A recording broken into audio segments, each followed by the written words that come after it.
ಮಂಗಳೂರಿನ ಹೃದಯ ಭಾಗದಲ್ಲಿ ನಡೆದಂತಹ ಬಾಂಬ್ ಬ್ಲಾಸ್ಟ್ ಪ್ರಕರಣ, ಅದೇ ರೀತಿಯಾಗಿ ಕರಾವಳಿ ಜಿಲ್ಲೆಗಳಲ್ಲಿ ಅತಿ ಹೆಚ್ಚು ಒಂದು ಹಿಂದೂ ಸಮಾಜದ ವಿರುದ್ಧ ಲವ್ ಜಿಹಾದ್ ದುಷ್ಟಕೃತ್ಯವನ್ನು ಮಾಡುವುದರ ವಿರುದ್ಧ ಇಂದು ಈ ಜನಜಾಗೃತಿ ಕಾರ್ಯಕ್ರಮವನ್ನು ಆಯೋಜನೆ ಮಾಡಿದ್ದೇವೆ.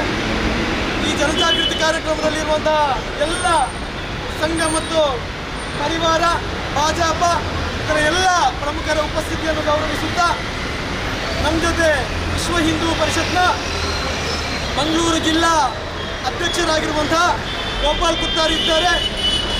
ಅದೇ ರೀತಿಯಾಗಿ ಮಂಗಳೂರು ಜಿಲ್ಲಾ ಗೋರಕ್ಷ ಪ್ರಮುಖ ಆಗಿರುವಂತಹ ಪವಿತ್ರ ಕುಮಾರ್ ಕೆರೆಬೈಲು, ಅದೇ ರೀತಿಯಾಗಿ ಜಿಲ್ಲಾ ಸಹಸಂಚಾಲಕರಾಗಿರುವಂತಹ ಗುರುಪ್ರಸಾದ್ ಉಳ್ಳಾಳ ನಗರ ಪ್ರಖಂಡದ ವಿಶ್ವ ಹಿಂದೂ ಪರಿಷತ್ನ ಅಧ್ಯಕ್ಷರಾಗಿರುವಂತಹ ನಾರಾಯಣ ಗುಂಪಲ, ಅದೇ ರೀತಿಯಾಗಿ ಭಾರತೀಯ ಜನತಾ ಪಾರ್ಟಿಯ ಮಂಗಳೂರು ಮಂಡಲದ ನಮ್ಮ ಅಧ್ಯಕ್ಷರಾಗಿರುವಂತಹ ಚಂದ್ರಹಾಸ್ ಪಂಡಿತ, ಅದೇ ರೀತಿಯಾಗಿ ಭಾಜಪದ ಪ್ರಮುಖರು, ಅದೇ ರೀತಿ ಗ್ರಾಮಾಂತರ ಪ್ರಖಂಡದ ಅಧ್ಯಕ್ಷರಾಗಿರುವಂತಹ ಪದ್ಮನಾಭ ಮರ್ಕೆದು, ಅದೇ ರೀತಿಯಾಗಿ ಉಳ್ಳಾಳ ನಗರ ಪ್ರಖಂಡದ ವಿಶ್ವ ಹಿಂದೂ ಪರಿಷತ್ನ ಪ್ರಚಾರ ಮತ್ತು ಪ್ರಸಾರ ವಿಭಾಗದ ಆಸಿಫ್ ನಡಾರ್ ನಮ್ಮ ಜೊತೆ ಇದ್ದಾರೆ. ಇವರನ್ನು ಎಲ್ಲರನ್ನು ಈ ಕಾರ್ಯಕ್ರಮಕ್ಕೆ, ಅದೇ ರೀತಿಯಾಗಿ ವಿಶ್ವ ಹಿಂದೂ ಪರಿಷತ್ನ ಗ್ರಾಮಾಂತರ ಪ್ರಖಂಡದ ಕಾರ್ಯಾಧ್ಯಕ್ಷರಾಗಿರುವಂತಹ ಶಿವಪ್ರಸಾದ್, ಅದೇ ರೀತಿಯಾಗಿ ಗ್ರಾಮಾಂತರ ಪ್ರಖಂಡದ ಅಧ್ಯಕ್ಷರಾಗಿರುವಂತಹ ಪದ್ಮನಾಭ ಮರ್ಕೆದು, ಕಾರ್ಯದರ್ಶಿಗಳಾಗಿರುವಂತಹ ನವೀನ್ ಕೊಣಾಜೆ, ನಗರ ಪ್ರಖಂಡದ ಕಾರ್ಯದರ್ಶಿಗಳಾಗಿರುವಂತಹ ಕಿಶಾನ್ ಮಾಡೂರು, ಅದೇ ರೀತಿಯಾಗಿ ಭಾಜಪದ ಪ್ರಮುಖರಾಗಿರುವಂತಹ ರವೀಂದ್ರ ಶೆಟ್ಟಿ ಉಳಿದೊಟ್ಟು, ಇವರೆಲ್ಲರನ್ನು ಈ ಕಾರ್ಯಕ್ರಮಕ್ಕೆ ತುಂಬುವುದರಿಂದ ಸ್ವಾಗತಿಸುತ್ತಾರೆ. ಅದೇ ರೀತಿಯಾಗಿ ಜಿಲ್ಲಾ ಮಹಿಳಾ ಮೋರ್ಚಾದ ಪ್ರಮುಖರಾಗಿರುವಂತಹ ಧನಲಕ್ಷ್ಮಿ ಗಟ್ಟಿ, ಇವರೆಲ್ಲರ ಉಪಸ್ಥಿತಿಯನ್ನು ಗೌರವಿಸುತ್ತಾ ಪರಿವಾರದ ಎಲ್ಲ ಪ್ರಮುಖರ ಉಪಸ್ಥಿತಿಯನ್ನು ಗೌರವಿಸುತ್ತೇವೆ. ಹಿಂದೂ ವೇಷಪಾರ್ದು ಮಲ್ಪುನ ಭಯೋತ್ಪಾದಕರಿಗೆ ಧಿಕ್ಕಾರ, ಲವ್ ಜಿಹಾದ್ಗೆ ಧಿಕ್ಕಾರ ಪನ್ಪಿನ ಘೋಷಣೆದ ನಾಮಫಲಕ 11 ವಿಶ್ವ ಹಿಂದೂ ಪರಿಷತ್ ಬೊಕ್ಕ ಭಜರಂಗ ದಳ ಉಳ್ಳಾಲ ಪ್ರಖಂಡದ ಮುತಾಲಿಕೆಡು ಸೋಮವಾರ ಕಾಂಡೆ ಪ್ರತಿಭಟನೆ ನಡಪಾಯಿರು. ಸುಮಾರು 1 ಗಂಟೆ ಕಾಲ ತೊಕ್ಕೋಡು ಜಂಕ್ಷನ್ದ ಕುಡ್ಲದಂಚಿ ಪೋಪಿನ ಸಾದಿದ ರಡ್ಡು ಬರಿಟ್ಲ ಸಾಲುಡು ಉಂದುದು ಭಯೋತ್ಪಾದಕತೆ ಲವ್ ಜಿಹಾದ್ ವಿರುದ್ಧದ ನಾಮಫಲಕ 11 ಪ್ರತಿಭಟನೆ ನಡಪಾಯಿರು.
ಅವೆರ್ದು ಬೊಕ್ಕ ಲವ್ ಜಿಹಾದ್ ಭಯೋತ್ಪಾದಕತೆ ವಿರುದ್ಧ ಘೋಷಣೆ ಪಾಡಿಯರು.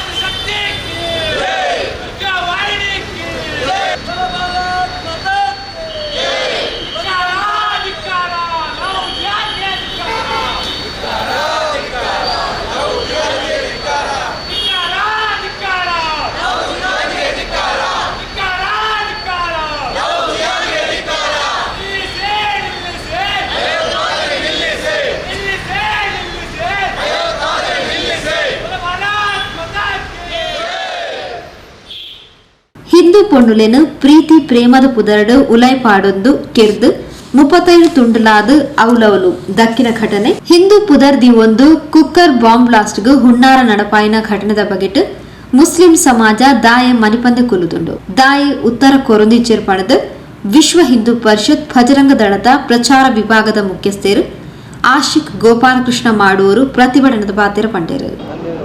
ನಮ್ಮ ದೇಶದಲ್ಲಿ ಈ ಹಿಂದಿನಿಂದಲೂ ಕೂಡ ಆಗ್ತಾ ಇರುವಂತಹ ಲವ್ ಜಿಹಾದ್ ಆಗಿರಬಹುದು, ಭಯೋತ್ಪಾದನೆ ಆಗಿರಬಹುದು, ಇವೆಲ್ಲದರ ವಿರುದ್ಧ ವಿಶ್ವ ಹಿಂದೂ ಪರಿಷತ್ತು ಇವತ್ತು ಪ್ರತಿಭಟನೆಯನ್ನು ಜನಜಾಗೃತಿಯನ್ನು ಹಮ್ಮಿಕೊಂಡಿದೆ. ಈ ಜನಜಾಗೃತಿ ಅಭಿಯಾನದ ಮುಖ್ಯ ಉದ್ದೇಶ ಏನು ಅಂತ ಕೇಳಿದರೆ, ಇಡೀ ಸಮಾಜದಲ್ಲಿ ಜಾಗೃತಿಯನ್ನು ನಿರ್ಮಾಣ ಮಾಡಬೇಕು, ತನ್ಮೂಲಕವಾಗಿ ಈ ಭಯೋತ್ಪಾದನೆಯ ವಿರುದ್ಧ, ಲವ್ ಜಿಹಾದ್ನ ವಿರುದ್ಧ ತಟ್ಟಿ ನಿಲ್ಲಬೇಕು ಅನ್ನುವಂಥದ್ದು. ಇಲ್ಲಿ ಒಂದು ಪ್ರಶ್ನೆ ಹೇಳ್ತದೆ, ಪ್ರತಿ ಹಂತದಲ್ಲೂ ಕೂಡ ಭಯೋತ್ಪಾದನೆ ಆಗಲಿ, ಏನೋ ಬಾಂಬ್ ಸ್ಫೋಟ ಆಗಲಿ ಅಥವಾ ಲವ್ ಜಿಹಾದ್ ಆಗಲಿ, ಒಬ್ಬ ಹೆಣ್ಣುಮಗಳನ್ನು 35 ತುಂಡು ಮಾಡಿ ಫ್ರಿಡ್ಜ್ನಲ್ಲಿ ಇಡ್ತಾರೆ ಅಂತ ಹೇಳಿ, ಆದರೆ ಇದರ ಬಗ್ಗೆ ಇಸ್ಲಾಮಾನ್ ಸಮಾಜ ಯಾಕೆ ಮೌನ ಆಗಿದೆ, ಯಾಕೆ ಮಾತಾಡ್ತಾ ಇಲ್ಲ? ನಮ್ಮ ದೇಶೀಯ ಮಟ್ಟದಲ್ಲಿ ಒಂದು ಕಾನೂನು ಬರುತ್ತೆ, NRC ಮತ್ತು CA ಅನ್ನುವಂಥದ್ದು. ನಮ್ಮ ದೇಶದ ಜನರಿಗೆ ಮತ್ತು ಹೊರಗಿರುವಂಥ ಯಾರು ಭಾರತೀಯ ಹಿಂದೂಗಳಿದ್ದಾರೆ ಅವರಿಗೋಸ್ಕರ ಅಥವಾ ಬೇರೆ ಅಲ್ಪಸಂಖ್ಯಾತರಿಗೋಸ್ಕರ ಮಾಡಿರುವಂಥದ್ದು. ಅದು ಭಾರತಕ್ಕೆ ಒಳ್ಳೆಯದಾಗಿದೆ. ಅದರಿಂದ NRC ಮತ್ತು CA ಇಂದ ಅದಕ್ಕೆ ಪ್ರತಿಭಟನೆ ಮಾಡ್ತಾರೆ. ಆದರೆ ಇದೇ ಭಾರತದ ಮಣ್ಣಲ್ಲಿ ಭಯೋತ್ಪಾದನೆ ಆಗಲಿ, ಬಾಂಬ್ ಸ್ಫೋಟ ಆಗಲಿ, ಒಬ್ಬ ಹೆಣ್ಣುಮಗಳನ್ನು ತುಂಡು ಮಾಡಿದರೂ ಕೂಡ ಮಾತಾಡುವವರಿಲ್ಲ. ಇದಕ್ಕೆ ಉತ್ತರ ಕೊಡಬೇಕಾಗಿದೆ ಸಮಾಜ. ಇಸ್ಲಾಂ ಸಮಾಜದ ಮೌನದ ಅರ್ಥ ಏನು? ಅದು ಅರ್ಥ ಒಳ ಮರ್ಮ ಏನು? ಹಿಂದೂ ಸಮಾಜ ಜಾಗೃತಿಯಾಗಿ ನಿಲ್ಲಬೇಕಾಗಿದೆ, ಜಾಗೃತಿಯಾಗಿ ನಿಂತಿದೆ ಅನ್ನುವಂಥದ್ದನ್ನು ಮತ್ತೆ ಹೇಳಬೇಕಾಗುತ್ತೆ ಬಂಧುಗಳೇ. ಇವತ್ತು ಯಾರ್ದೋ ಮನೆಯಲ್ಲಿ ಕಟ್ಟಿದಂಥ ಗೋವನ್ನು, ಪವಿತ್ರವಾದಂಥ ಗೋವನ್ನು ಕೊಂಡೋಗ್ತಾರೆ. ನಮ್ಮ ಮನೆಯ ಹೆಣ್ಮಗಳನ್ನು ಲವ್ ಜಿಹಾದ್ ಮುಖಾಂತರ ಅವಳನ್ನು ಪುಸಲಾಯಿಸಿಕೊಂಡೋಗ್ತಾರೆ. ಎಲ್ಲೋ ನಮ್ಮ ದಾರಿ ಮಧ್ಯೆ ಸ್ಫೋಟವನ್ನು ಮಾಡ್ತಾರೆ ಅಂತ ಹೇಳಿ. ಆದರೆ ಇದಕ್ಕೆಲ್ಲ ತಕ್ಕ ಉತ್ತರ ಕೊಡಬೇಕಾದದೇವರು ಯಾರು? ಇವತ್ತು ಜನಜಾಗೃತಿಯಾಗಿದೆ. ಇಸ್ಲಾಂ ಸಮಾಜ ಇನ್ನೂ ಕೂಡ ಮೌನ ಆಗಿದ್ರೆ ಇದು ಜನಾಂದೋಲನ ಆಗುತ್ತದೆ ಅನ್ನುವಂಥದ್ದನ್ನು ನೇರವಾಗಿ ವಿಶ್ವ ಹಿಂದೂ ಪರಿಷತ್ ಸಂಘಟನೆ ಹೇಳ್ತದೆ ಅನ್ನುವಂಥದ್ದು ನೇರವಾಗಿ ಹೇಳಲಿಕ್ಕೆ ಇಷ್ಟಪಡ್ತೇನೆ. ಹೌದು, ಇವತ್ತೇನಾಗಿದೆ, ಹಿಂದೂ ಸಮಾಜ ಅನ್ನುವಂಥದ್ದು ಏನಾಗಿದೆ? ನಮ್ಮ ಮೇಲೆ ಕೇಸಿದೆ ಅಂತ ಹೇಳ್ತಾರೆ. ಯಾವ ರೀತಿ ಕೇಸಿದೆ? ಅವರ ಮೇಲೂ ಕೇಸಿದೆ. ಯಾವ ರೀತಿ ಕೇಸಿದೆ? ನಮ್ಮ ಮೇಲೆ ಕೇಸಿದೆ. ಯಾವ ರೀತಿ ಕೇಸು ಅಂತ ಹೇಳಿದರೆ,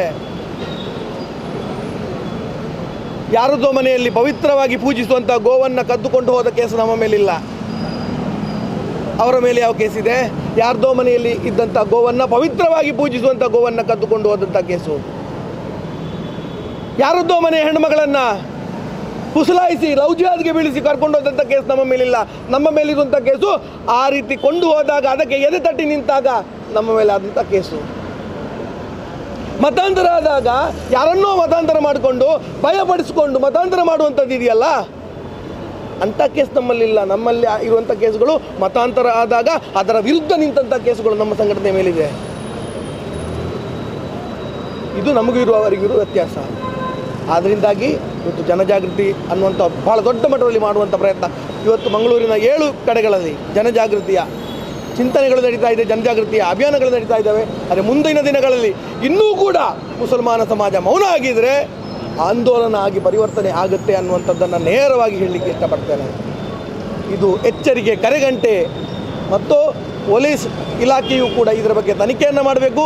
ತನ್ಮೂಲಕವಾಗಿ ಇಡೀ ಹಿಂದೂ ಸಂಘಟನೆ ಯಾವುದೇ ಕಾರಣಕ್ಕೂ ಕೂಡ ಸಂಘಟನೆ ಹಿಂದೂ ಸಮಾಜದ ಜೊತೆಗಿದೆ ಮತ್ತು ಆ ತನ್ಮೂಲಕವಾಗಿ ಇಡೀ ಹಿಂದೂ ಸಮಾಜ ಜಾಗೃತಿಗೊಳ್ಳುತ್ತೆ ಅನ್ನುವಂಥ ಮಾತನ್ನು ಹೇಳ್ತಾ ನನ್ನ ಮಾತನ್ನು ಮುಗಿಸ್ತೇನೆ. ವಿಶ್ವ ಹಿಂದೂ ಪರಿಷತ್ ಉಳ್ಳಾಲ ಪ್ರಖಂಡ ಅಧ್ಯಕ್ಷರು ಬಿ ನಾರಾಯಣ್ ಕುಂಪಲಪಾತಿರೊಂದು ಹಿಂದೂ ಪೊಂಡುಲಿನ ಲವ್ ಜಿಹಾದ್ ಮಲ್ತದು ಬರ್ಬರವಾದ ಕೆರ್ಪುಣದ ವಿರುದ್ಧ ಹಿಂದೂ ಸಮಾಜ ಜಾಗೃತ ಆವಡು ಕುಕ್ಕರ್ ಬಾಂಬ್ ಸ್ಫೋಟದ ಪ್ರಕರಣದ ಬಗೆಟ್ ಸೂಕ್ತ ತನಿಖೆ ಆವಡು ಪಣದ ಒತ್ತಾಯಿಸಾಯಿರು. ಭಯೋತ್ಪಾದನೆ ದೇಶ ಮಟ್ಟದಲ್ಲಿ ನಡೆಸುವ ಮೂಲಕ ಈ ದೇಶವನ್ನು ಇಸ್ಲಾಮೀಕರಣ ಮಾಡಬೇಕೆಂಬ ಸಂಚು ಬಹಳ ವರ್ಷಗಳಿಂದ ನಡೀತಾ ಇದೆ.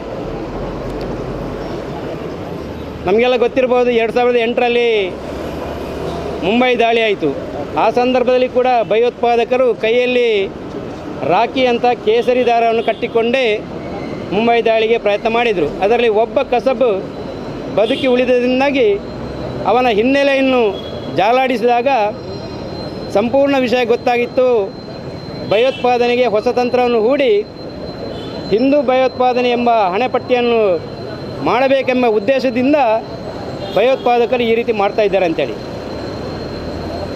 ಮುಂದಿನ ದಿನದಲ್ಲಿ 2013ರಲ್ಲಿ ಉಳ್ಳಾಲದ ಪಟ್ಟಣಗರದಲ್ಲಿ ಕೂಡ, ಚೆಮ್ಮಗುಡ್ಡೆಯಲ್ಲಿ ಕೂಡ ಭಯೋತ್ಪಾದಕರನ್ನು ಸೆರೆ ಹಿಡಿಯಲಾಯಿತು. ಆನಂತರ ಮುಕ್ಕಚ್ಚೇರಿಯಲ್ಲಿ ಭಯೋತ್ಪಾದಕರನ್ನು ಸೆರೆ ಹಿಡಿಯಲಾಯಿತು. 2021ರಲ್ಲಿ ಮಾಜಿ ಶಾಸಕರಂಥ ಇದ್ದಿನೊಬ್ಬರ ಮನೆಯಲ್ಲೇ ಭಯೋತ್ಪಾದನೆಗೆ ಸಂಬಂಧಪಟ್ಟಂಥ ಇಬ್ಬರನ್ನು ಬಂಧಿಸುವ ಮೂಲಕ ಭಯೋತ್ಪಾದನೆಯಲ್ಲಿ ಈ ಭಾಗದ ಶಾಸಕರು ಕೂಡ ಒಂದು ರೀತಿಯಲ್ಲಿ ಮಾಜಿ ಶಾಸಕರ ಮನೆಯಲ್ಲಿ ಕೂಡ ನಡೀತದೆ ಅಂತ ಹೇಳಿದರೆ ನಾವು ಪ್ರಶ್ನಿಸಬೇಕಾಗಿದೆ. ಆ ಪಕ್ಷಕ್ಕೆ ಸಂಬಂಧಪಟ್ಟವರು ಭಯೋತ್ಪಾದಕನಿಗೆ ಪ್ರೋತ್ಸಾಹ ನೀಡುತ್ತಿದ್ದಾರೆ. ಇಲ್ಲದಿದ್ದಲ್ಲಿ ಪಂಪೆಲ್ನಲ್ಲಿ ಮೊನ್ನೆ ಭಯೋತ್ಪಾದನೆ ಒಂದು ಪ್ರಯೋಗ ಮಾಡಿದರು. ಶಾರಿಕ್ ಎನ್ನುವ ಕುಕ್ಕರ್ ಬಾಂಬ್ ಬ್ಲಾಸ್ಟ್ ಮಾಡುವ ಮೂಲಕ ಒಂದು ಪ್ರಯೋಗ ನಡೆಸಿದ್ದ. ಆದರೆ ಈ ಭಾಗದ ಶಾಸಕರು, ಈ ಭಾಗದ ವ್ಯಾಪಾರ ಉದ್ಯಮಿದಾರರು ದೊಡ್ಡ ದೊಡ್ಡ ಆಸ್ಪತ್ರೆ, ಇಂಜಿನಿಯರಿಂಗ್ ಕಾಲೇಜ್ ಕಟ್ಟಿಕೊಂಡು ತಮ್ಮ ವ್ಯವಹಾರವನ್ನು ಬೆಳೆಸ್ತಾ ಇದ್ದಾರೆ. ಆದರೆ ಅವರು ಯಾರು ಕೂಡ ಒಂದು ಮಾತಾಡದೆ ಪರೋಕ್ಷವಾಗಿ ಮೌನಕ್ಕೆ ಜಾರಿ ಭಯೋತ್ಪಾದನೆಗೆ ಬೆಂಬಲ ಕೊಡುತ್ತಿದ್ದಾರೆ ಎಂಬ ಸಂಶಯ ನಮ್ಮನ್ನು ಕಾಡ್ತಿದೆ. ಇನ್ನು ಲವ್ ಜಿಹಾದ್, ಅನೇಕ ಹೆಣ್ಮಕ್ಕಳನ್ನು ಪ್ರೀತಿ ಪ್ರೇಮದ ಬೆಲೆಗೆ ಬೀಳಿಸಿ ಪ್ರಾರಂಭದಲ್ಲಿ ಹಿಂದೂ ಹೆಸರಿನಲ್ಲಿ ಪ್ರಾರಂಭವಾದ ಪ್ರೇಮ ಮುಂದೆ ಇಸ್ಲಾಮೀಕರಣಗೊಳ್ಳುತ್ತಾ ಮತಾಂತರ ಮಾಡುವ ಮೂಲಕ ಆ ಹೆಣ್ಮಗಳನ್ನು ಮೋಸಕ್ಕೆ ಒಳಪಡಿಸಿ ಮತಾಂತರ ಮಾಡಿ ಆನಂತರ ಕೊಲ್ಲುವಂಥ ಪ್ರಯತ್ನ, 35 ತುಂಡು ಮಾಡಿ ಫ್ರಿಜ್ಜಲ್ಲಿಟ್ಟು ದಿನಕ್ಕೆ 2 ತುಂಡಂತೆ ಬೇರೆ ಬೇರೆ ಕಡೆ ಬಿಸಾಡಿರುವಂಥದ್ದು ನಾವು ಮಾಧ್ಯಮದಲ್ಲಿ ತಿಳಿದಿದ್ದೇವೆ. ಇಂಥ ಪ್ರಯತ್ನಗಳು ಯಾಕೆ ನಡೀತಿದೆ? ಈ ಬಗ್ಗೆ ಯಾಕೆ ಮುಸ್ಲಿಂ ಮುಖಂಡರು, ಉದ್ದಿಮೆದಾರರು ಮೌನ ವಹಿಸಿದ್ದಾರೆ? ಇಂಥ ಕೃತ್ಯಗಳಿಗೆ ಪರೋಕ್ಷವಾಗಿ ಬೆಂಬಲ ನೀಡುತ್ತಿದ್ದಾರೆ. ಇದನ್ನು ನಮ್ಮ ಹಿಂದೂ ಸಮಾಜ ಎಚ್ಚೆತ್ತುಕೊಂಡು ಗಮನಿಸಬೇಕಾಗಿದೆ. ನಾನು ಈ ಸಂದರ್ಭದಲ್ಲಿ ಹೇಳಲಿಕ್ಕೆ ಇಚ್ಛೆ ಪಡ್ತೇನೆ, ನಮ್ಮ ತಾಯಂದಿರು ಹೆಣ್ಮಕ್ಕಳನ್ನು ಸ್ವಲ್ಪ ಸರಿದಾರಿಗೆ ತರುವಂಥ ಪ್ರಯತ್ನ ಮಾಡಬೇಕಾಗಿದೆ. ನಾವು ಹೋಗುವಂಥ ಅಥವಾ ಕಾಲೇಜ್ ಇರ್ಬೋದು, ಉದ್ಯಮ ಕೆಲಸ ಇರ್ಬೋದು, ಇಲ್ಲೆಲ್ಲ ನಡೆಯುವಂಥ ಚಟುವಟಿಕೆಗಳನ್ನು ಗಮನಿಸಬೇಕು. ಅಲ್ಲಿ ಆಗುವಂಥ ಬೆಳವಣಿಗೆಯನ್ನು ಗಮನಿಸಿ ಮಕ್ಕಳಿಗೆ ಬುದ್ಧಿ ಹೇಳಿ ಆ ಮೂಲಕ ಮತ ಪರಿವರ್ತನೆಗೆ ಅಥವಾ ಮತಾಂತರಕ್ಕೆ ಅಥವಾ ಇಸ್ಲಾಮೀಕರಣಕ್ಕೆ ಈ ದೇಶ ಬಲಿಯಾಗದಂತೆ ನೋಡಿಕೊಳ್ಳುವಂಥ ಮಹತ್ತರ ಜವಾಬ್ದಾರಿ ನಮ್ಮ ಮೇಲಿದೆ. ಅದಕ್ಕಾಗಿ ನಾವು ಹಿಂದೂ ಜನಜಾಗೃತಿ ಸಭೆಯನ್ನು ಇವತ್ತು ಆಯೋಜಿಸಿದ್ದೇವೆ. ಬೇರೆ ಬೇರೆ ಕಡೆ ಆಗತಕ್ಕಂಥ ವಿದ್ಯಮಾನಗಳು ಇವತ್ತು ನಮ್ಮ ಮಂಗಳೂರು ಉಳ್ಳಾಲಕ್ಕೆ ಕಾಲಿಟ್ಟಿದೆ. ಅದನ್ನು ತಡೆಯುವ ನಿಟ್ಟಿನಲ್ಲಿ ಅದು NIA ಇರ್ಬೋದು, ಪೊಲೀಸ್ ಇಲಾಖೆ ಇರ್ಬೋದು, ದೇಶದ ಎಲ್ಲ ರಕ್ಷಣಾ ಪಡೆಗಳು ಸಮೇತ ಈ ಬಗ್ಗೆ ಕಾಳಜಿ ವಹಿಸಿ ಈ ದೇಶದ ರಕ್ಷಣೆಗೆ ಏನೆಲ್ಲ ವ್ಯವಸ್ಥೆಗಳನ್ನು ಮಾಡಬೇಕು ಅದನ್ನು ಸಂಪೂರ್ಣವಾಗಿ ನಿಗಾವಹಿಸಿ ಮಾಡಿ ಆ ಮೂಲಕ ಈ ದೇಶವನ್ನು ಇಸ್ಲಾಮೀಕರಣಗೊಳಿಸುವಂಥ ಷಡ್ಯಂತ್ರವನ್ನು ಬಯಲಿಗೆಳೆದು ಸಂಬಂಧಪಟ್ಟ ಆರೋಪಿಗಳಿಗೆ, ಅಪರಾಧಿಗಳಿಗೆ ಗರಿಷ್ಠ ಮಟ್ಟದ ಶಿಕ್ಷೆಯನ್ನು ವಿಧಿಸಬೇಕು. ಭಯೋತ್ಪಾದನೆಯ ಮೂಲೋತ್ಪಾದನೆ ಮಾಡಬೇಕೆಂಬ ಒತ್ತಾಸೆಯ ಮೇಲೆ ಇವತ್ತು ಜನಜಾಗೃತಿಯನ್ನು ಹಮ್ಮಿಕೊಂಡಿದ್ದೇವೆ. ಈ ಬಗ್ಗೆ ಕೂಲಂಕುಷ ತನಿಖೆ ಆಗಬೇಕು. ಯಾಕಂತೇಳಿದರೆ ಒಬ್ಬ ಭಯೋತ್ಪಾದಕ ಇದ್ದಾನೆ ಅಂತೇಳಿದರೆ ಅವನ ಹಿಂದೆ ನೂರಾರು ಮಂದಿ ಆರ್ಥಿಕವಾಗಿ ಸಹಾಯ ಮಾಡುವವರು, ಆತನ ರಕ್ಷಣೆ ಮಾಡುವವರು ಸಾಕಷ್ಟು ಮಂದಿ ಇರ್ತಾರೆ. ಅವರ ಹಿಂದಿನ ಮೂಲವನ್ನು ಕೂಡ ಜಾಲಾಡಬೇಕು. ಅವರಿಗೂ ಕೂಡ ಕಠಿಣ ಶಿಕ್ಷೆ ವಿಧಿಸಬೇಕೆಂಬ ನೆಲೆಯಲ್ಲಿ ನಾವು ಈ ಜನಜಾಗೃತಿ ಸಮಿತಿ ಒತ್ತಾಯ ಮಾಡ್ತಾ ಅವರ ಹಿಂದಿನ ಎಲ್ಲ ವ್ಯವಸ್ಥೆಗಳನ್ನು ಮಟ್ಟ ಹಾಕಬೇಕು. ಅವರ ಹಿಂದೆ ಇರತಕ್ಕಂಥ ಎಲ್ಲವರನ್ನು, ಅದು ಯಾರೇ ಇರಲಿ, ಗೌರವಾನ್ವಿತರಿರಲಿ, ಸಾಮಾನ್ಯ ಕಾರ್ಯಕರ್ತರಿರಲಿ, ಅವರೆಲ್ಲರನ್ನು ಮಟ್ಟ ಹಾಕಬೇಕು. ಕಠಿಣ ಶಿಕ್ಷೆಯನ್ನು ವಿಧಿಸಬೇಕು. ಆ ಮೂಲಕ ಈ ದೇಶವನ್ನು ಸುದೃಢ ಭವ್ಯ ಭಾರತವನ್ನು ನಿರ್ಮಿಸಲಿಕ್ಕೆ ಅವಕಾಶ ಮಾಡಿಕೊಡುವ ಮೂಲಕ ನಮ್ಮ ದೇಶವನ್ನು ರಕ್ಷಣೆ ಮಾಡುವಂಥ ಹೊಣೆ ನಮ್ಮೆಲ್ಲರದಾಗಲಿ ಅಂತ ಹಾರೈಸ್ತಾ ವಂದಿಸ್ತಾ ನನ್ನ ಮಾತನ್ನು ಮುಕ್ತಾಯ ಮಾಡ್ತೀನಿ. ವಿಶ್ವ ಹಿಂದೂ ಪರಿಷತ್ ಜಿಲ್ಲಾಧ್ಯಕ್ಷರು ಗೋಪಾಲ್ ಕುತ್ತಾರ್, ಬಿಜೆಪಿ ಮಂಡಲ ಅಧ್ಯಕ್ಷರು ಚಂದ್ರಹಾಸ್ ಪಂಡಿತ್ ಹೌಸ್, ಕರ್ನಾಟಕ ರಾಜ್ಯ ಅರೆ ಅಲೆಮಾರಿ ಅಭಿವೃದ್ಧಿ ನಿಗಮದ ಮಾಜಿ ಅಧ್ಯಕ್ಷರು ಕೆ ರವೀಂದ್ರ ಶೆಟ್ಟಿ ಉಳಿದೊಟ್ಟು, ಜಿಲ್ಲಾ ಮಹಿಳಾ ಮೋರ್ಚಾ ಬಿಜೆಪಿ ಅಧ್ಯಕ್ಷರು ಶ್ರೀಮತಿ ಧನಲಕ್ಷ್ಮಿ ಗಟ್ಟಿ, ಜಿಲ್ಲಾ ಗೋರಕ್ಷಾ ಪ್ರಮುಖರು ಪವಿತ್ರ ಕುಮಾರ್ ಕೆರೆಬೈಲ್, ಜಿಲ್ಲಾ ಸಹ ಸಂಚಾಲಕರು ಶಿವಪ್ರಸಾದ್ ಉಳ್ಳಾಲ, ಗ್ರಾಮಾಂತರ ಪ್ರಖಂಡದ ಅಧ್ಯಕ್ಷರು ಪದ್ಮನಾಭ ಮರ್ಕೆದು, ವಿಶ್ವ ಹಿಂದೂ ಪರಿಷತ್ ಗ್ರಾಮಾಂತರ ಪ್ರಖಂಡದ ಕಾರ್ಯಾಧ್ಯಕ್ಷರು ಶಿವಪ್ರಸಾದ್, ಕಾರ್ಯದರ್ಶಿ ನವೀನ್ ಕೊಣಾಜೆ, ನಗರ ಪ್ರಖಂಡದ ಕಾರ್ಯದರ್ಶಿ ಕಿಶಾನ್ ಮಾಡೂರು, ಇಂಚಿತಿ ಪ್ರಮುಖರು ಪ್ರತಿಭಟನೆಯನ್ನು ಪಾಲ್ಪಡೆದಿದ್ದರು. ಉಳ್ಳಾಲ ಪ್ರಖಂಡ ಬಜರಂಗದಳ ಅಧ್ಯಕ್ಷರು ಅರ್ಜುನ್ ಮಾಡೂರು ಎತ್ಕೊಂದು ಪ್ರಾಸ್ತಾವಿಕ ಪಾತ್ರ ಪಂಡರು.